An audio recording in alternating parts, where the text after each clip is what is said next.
Some really great news for SSI beneficiaries and the plan to increase benefits for nearly 8 million SSI recipients. Let's get into it and discuss the latest updates and a very good endorsement of this plan. I'm excited to share this with you. Let's get into it right away. Welcome, everyone. Thank you so much for joining me. All right, let's get into it right away. So over the last few months here, we've been talking about this SSI Restoration Act, where these 18 Democratic senators are working on the plan where they want to raise SSI benefits up to 100% of the federal poverty line, along with some other really good provisions within this plan, since SSI hasn't been reformed literally in decades. So this plan is certainly under review, and they want to reform this program because it needs some serious updating. And I'm guessing all of you who receive SSI probably agree with the plan, and you probably recognize that this plan certainly needs to undergo some major work to it, right? All right, so I have a few really good updates. In fact, I have an article for you that we're going to come in and we're going to read to you here in just a minute, as this is some really good stuff as well. But I'm excited, and I want to share with you this endorsement because this is actually really, really good. And then we'll get into more powerful information on this plan. So, President Biden, yes, President Biden himself was out and he endorsed the SSI Restoration Act, and he said that he wants it to be included in the next stimulus package, as in the reconciliation bill. Wow, I mean, that right there is powerful. Here's the thing why. We know that the reconciliation bill, otherwise known as this next $3.5 trillion stimulus package, is going to be completely pushed through by Democrats. Therefore, President Biden, being a Democrat himself, calling out to the Democratic Party saying, hey, I love the plan for SSI. Let's reform the program and let's throw it in the reconciliation bill. You better believe Democrats are going to get it done and add it into that package. This is going to be absolutely life-changing for millions of beneficiaries. I mean, literally. There's about 8 million SSI beneficiaries right now, and this is going to impact literally every single one of them because these benefits are going to be raised to 100% of the federal poverty line as a result of this SSI Restoration Act. That's amazing, right? Seriously, that is good stuff right there. So, wow. I mean, seriously, when I saw that, I thought, wow, this is really, really good stuff right here. All right, so anyway, with that being said, I want to bring Corey in, my wife. She's going to read a very important article to you. Not only that, she also has a really good tweet that was sent out by Jamal Bowman. So she's going to read the tweet first from Jamal Bowman, and then she's going to get into this very powerful article. She's going to read that for you. It should only take a couple minutes, and then I will catch you again on the other side, and we'll run through some key takeaways. This is good. I'm so excited about this. This is finally what we've been waiting for, the infamous endorsement from the president. Wow. I mean, seriously, we're probably only a matter of potentially weeks, maybe a couple months away from possibly these benefits being raised for millions of beneficiaries. Wow, seriously. Anyway, Corey, take it away, and I'll see all of you again in just a minute, and we can go through the key takeaways. All right, Corey. Jamal Bowman tweeted out, "We need to reform SSI because it's keeping people trapped in poverty instead of lifting them out of it. SSI expansion must be included in the reconciliation package. Hashtag demolish disabled poverty." And he linked it to this article. From the Huffington Post by Jonathan Cohn, Democratic proposal could reduce poverty by 3.3 million people, study says. Legislation to shore up supplementary security income, SSI, hasn't received much attention, but it could have a big impact. A proposal in the emerging Democratic spending bill that almost nobody is talking about could lift millions of Americans' neediest people out of poverty, according to a new report.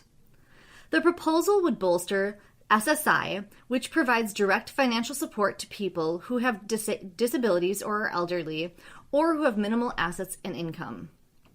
President Joe Biden has endorsed the proposal and said he wants it to be part of the human infrastructure bill that Democrats hope to pass in the fall.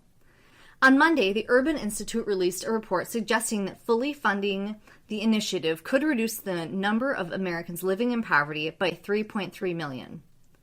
The cost would be substantial, more than $500 billion in new government spending over 10 years, according to estimates.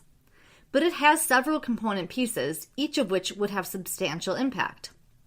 Rebecca Valles, a senior fellow at the Century Foundation, said the findings prove the proposal represents a once-in-a-generation opportunity to update SSI. Enacting President Biden's SSI commitments would go a long way towards fulfilling its pledge that seniors and disabled people should never have to live in poverty in America, Vallis said. SSI is less well known and frequently confused with SSDI, which stands for Social Security Disability Insurance and provides financial support to people with disabilities who have paid into the system by working. SSI, by contrast, is available to anybody who meets the criteria for age or disability, along with low income and assets. SSI is vital and indispensable to the roughly 7.8 million Americans who currently receive the program's monthly checks. But Congress has done little to update the program since it became into law in 1972. Former President Richard Nixon, who signed the law creating SSI, said its enactment meant that nation's aged, blind, and disabled people would no longer have to subsist on below poverty level incomes. But today, monthly benefit checks max out at $794 a month, which is below the federal poverty line. In addition, just $2,000 in savings can make an individual ineligible for benefits because the program's asset limit hasn't changed since 1989. The reform under discussion would raise the benefit up to the full poverty level and increase the asset limits, as well as change the formula so that to follow inflation more closely in the future. The legislation would also eliminate a marriage penalty that effectively makes making many couples choose between keeping their benefits and getting married, and alter a prohibition on in-kind support that can dramatically reduce benefits when people accept groceries or a room from someone like a family or family member or friend.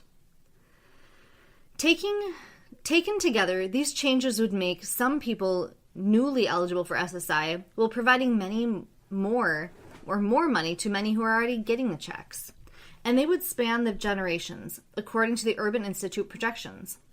That projection of 3.3 million fewer people in poverty includes more than 1.1 million elderly Americans and more than 400,000 children.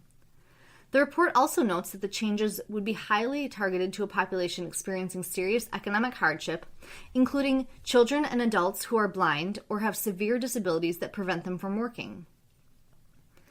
The popular idea, a political challenge. Improving SSI is popular according to polling and has been a longtime cause for veteran lawmakers. It's also received support from newly elected Democrats like Representative Jamal Bowman of New York.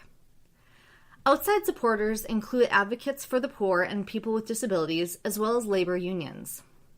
But while the SSI proposal doesn't face stiff opposition, it is competing for resources along a bunch of other popular provisions that Democrats want to pass. And that includes provisions similarly designed to address poverty and helping elderly and people with disabilities.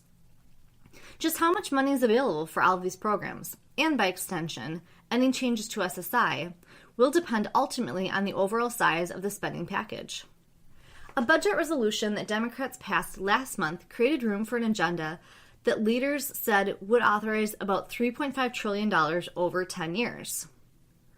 Last week, Senator Joe Mnuchin said that was too much money and he would not vote for such a bill, citing fears of inflation and expanding government too much. But $3.5 trillion is already way down from the more than $6 trillion that Senator Bernie Sanders and his allies had originally said they wanted to spend, because they said it was necessary to meeting the people's needs. Funding the SSI legislation would probably require about $510 billion in new spending, according to estimates from the SSA. But some of the individual reforms, such as raising the asset limits, would cost a tiny fraction of that.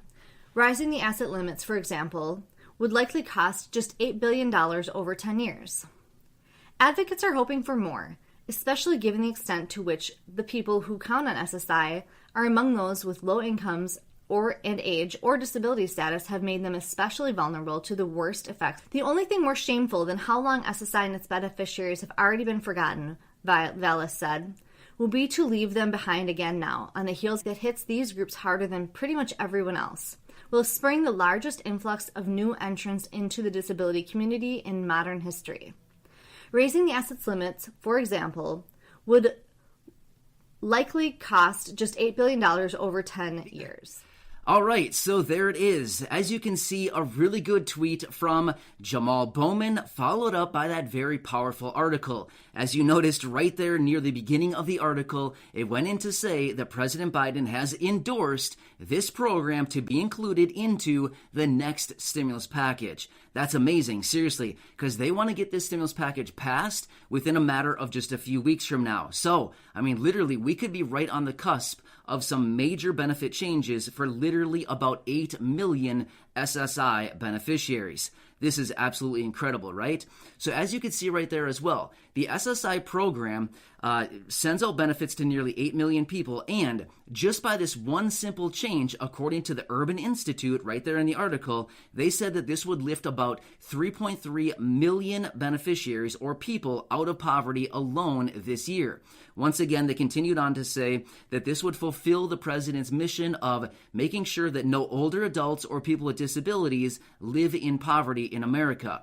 Now, I like that statement. However, that's not totally true. Here's why I'm saying that. What about Social Security beneficiaries? Social Security retirement, disability, SSDI, survivors, VA, RRB, and of course, SSI. Now, again, I totally get it. This would help out a lot of SSI beneficiaries, but again, there's also a lot of Social Security, SSDI, survivors, VA, RRB, individuals who, again, are also living in poverty. So once again, this is one issue as far as reforming SSI, which would be great for so many people, but at the same time, we also need to tackle these other issues and make sure that we're lifting everybody out of poverty rather than leaving some groups behind, right? But either way, this is at least a start.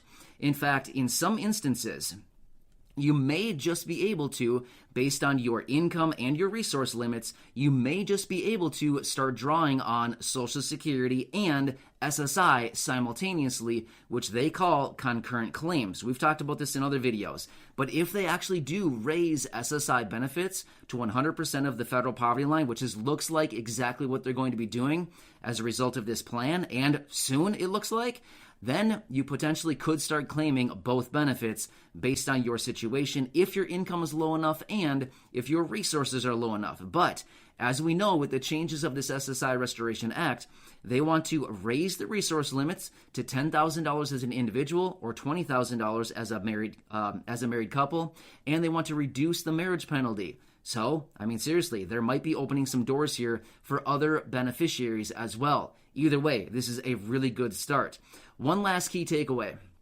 As you notice right there in the article, basically they said this program has not undergone any major changes since basically 1989, or major changes since 1972 when this program was incepted. So yeah, as you can see, a very long time, right? Either way, this is a major step forward, the endorsement from the president, and of course, they want it in the stimulus package, which we are so close to passing. Whoa, good stuff, right? Thank you so much for watching this. I truly appreciate it. Thank you so much for your support. I really do appreciate it, and I will see you again later in the next video.